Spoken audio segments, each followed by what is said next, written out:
welcome to episode 68 of Insects for Fun, the weekly podcast on all things insects with other arthropods sprinkled in. Today, we're getting into the gritty facts on bedbugs and how you might be able to get rid of them. But first, an announcement. There is now a Discord channel available for people that want to get to know the community better, talk about, and share information on insects and other arthropods. The server is titled Insects for Fun and has the same logo. It was actually created by Joseph, the honorary expert on antlions. I'll put the link in the episode notes, and I hope you guys come and check it out. Okay, it's time for bedbugs. Let's start off with taking a look into what a bedbug is. They are indeed true bugs, which I mentioned in my Bugs vs. Insects episode, and as a result are in the order Hemiptera. But did you know that there are only a few species of bedbugs which are known to feed on humans? In total, there are around 110 species of bedbugs, and they all belong to the family Simidae. But here's the thing, almost all bedbugs today prefer to feed on bats and birds, with only 2 that specifically target humans. These human-targeting bedbugs are in the genus Cymex, and are Cymex lectularius, which is the common bedbug, and then there's its tropical Bahama Mama-loving cousin, Cymex hemipterus.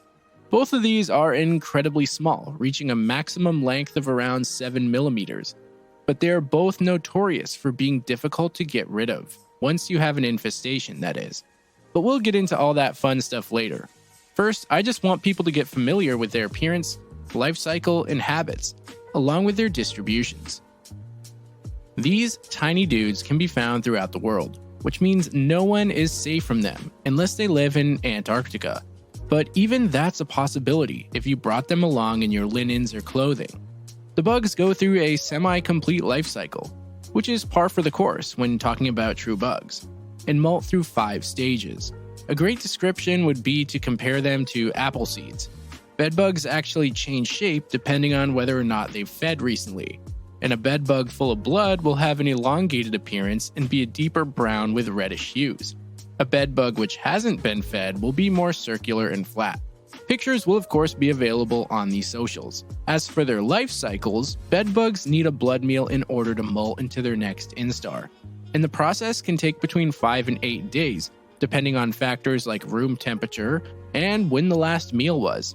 Bedbugs generally prefer temperatures around 70 Fahrenheit, or 21 Celsius, and can live up to a year or 2, but it's more likely they'll cap out at 1 year. A lot of sources say different things in regards to how many eggs a bedbug can lay in its lifetime, but an average number seems to be around 300 eggs, with the tropical species laying less than this. The number of eggs a female lays is dependent on how often she can feed. For example, 1 blood meal allows a female to lay between 1 and 7 eggs per day, and there's a limit to how many she can lay, with 20 being the upper, in a day that is. Now, contrary to belief, bedbugs are actually really slow at reproducing, and females are even further inhibited by the males.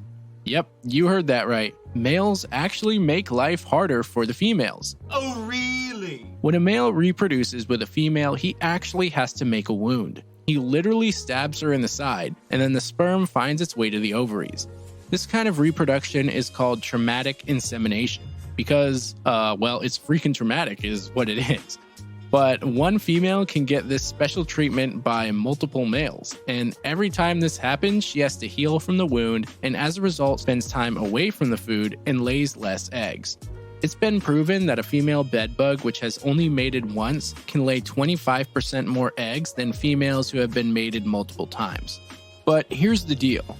You have one female who gets into your home, and you're like, alright, that's only one, no problem. But you can't find this female, and she ends up laying, 20 eggs in the first week. These eggs hatch in 7 days and grow into adults in just over a month. Now these offspring are mating with each other, and you have upwards of 100, which are going to turn around and further increase those numbers much more drastically. This is exactly how and why people have bedbug infestations. You don't really notice them until they become a problem, and they do it very silently, because they only have to feed once every few days or so.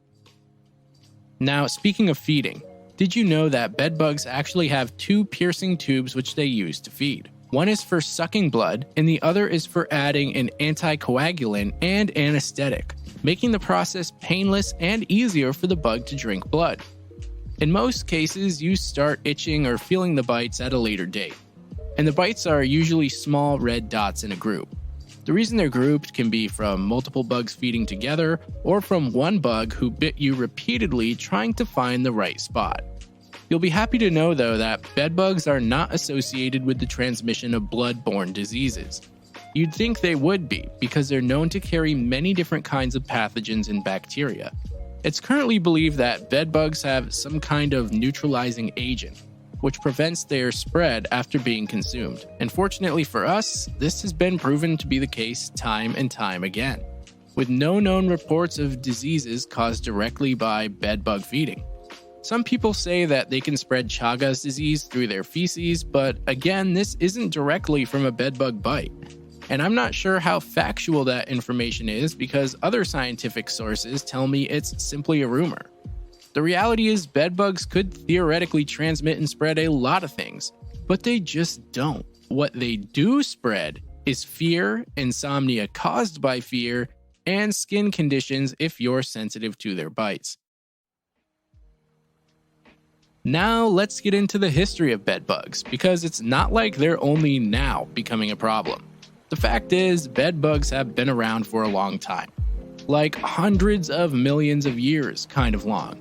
But they only started to feed off humans after we started sharing a living space with bats in caves around 200,000 years ago.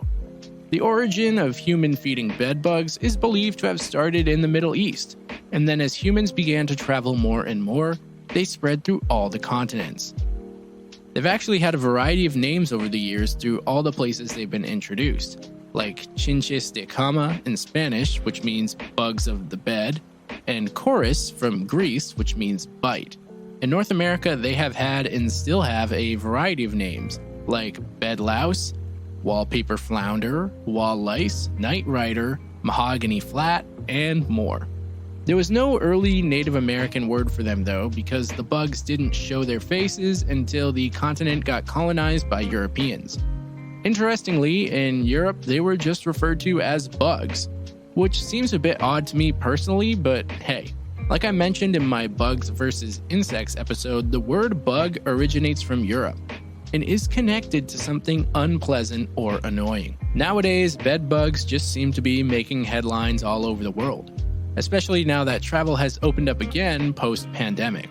But what's different this time is that we seem to not have any strong defenses against them. Unfortunately, these bugs have become resistant to quite a few different pesticides, and many people seem to not even know what they look like.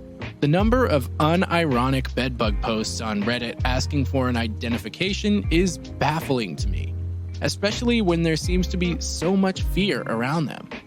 It's almost hard to believe there was a time when people actually had them under control. And we definitely did. At least in the United States, for a short while with the discovery of DDT. During World War II, there were many flyers and posters going around informing people about bedbugs, especially within the military, and they had become such a problem that it was quite commonplace for families to just accept the fact that they would never truly go away. DDT, however, proved to be the one thing that could keep bedbugs away indefinitely. DDT is an insecticide, which stands for dichloro-diphenyl trichloroethane, and was actually created in 1874 by a German chemist, and it became available for public use by 1950. Now, unfortunately, this chemical isn't exactly safe for people, animals, or the environment. I mean, anything you spray on a wall that causes insects to die just from touching it, for years by the way, without reapplication, is 100% sus. And the chemical was banned in 1970, but not before bedbugs had become immune.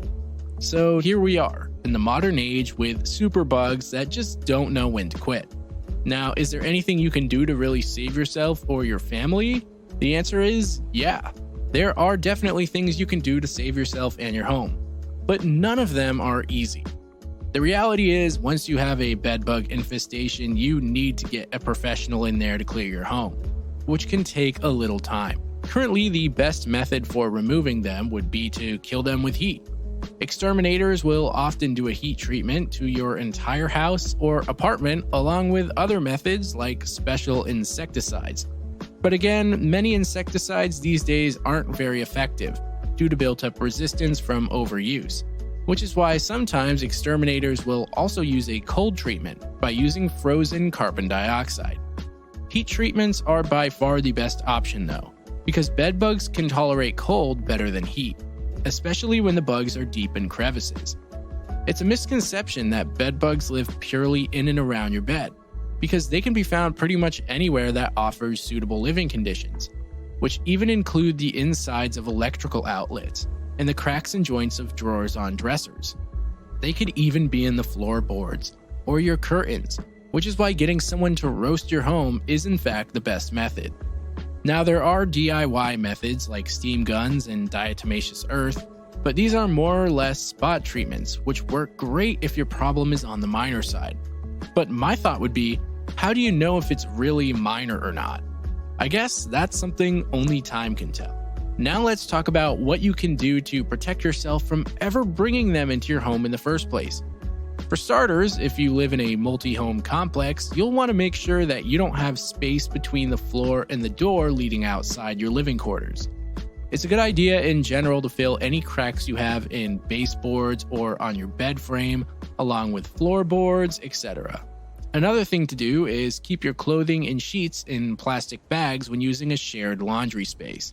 If you stay at a hotel or an Airbnb, it's good to check the mattresses and area where you sleep first, and then keep your suitcase elevated on a suitcase stand. I know a lot of people will also throw their laundry right in the dryer on the hottest setting when returning from a trip or from a hotel, just to make sure there are no survivors. Before we finish the episode, I do have some cool facts I want to share. For starters, they only feed on a live host. They have no interest at all in spilt blood or something that has expired.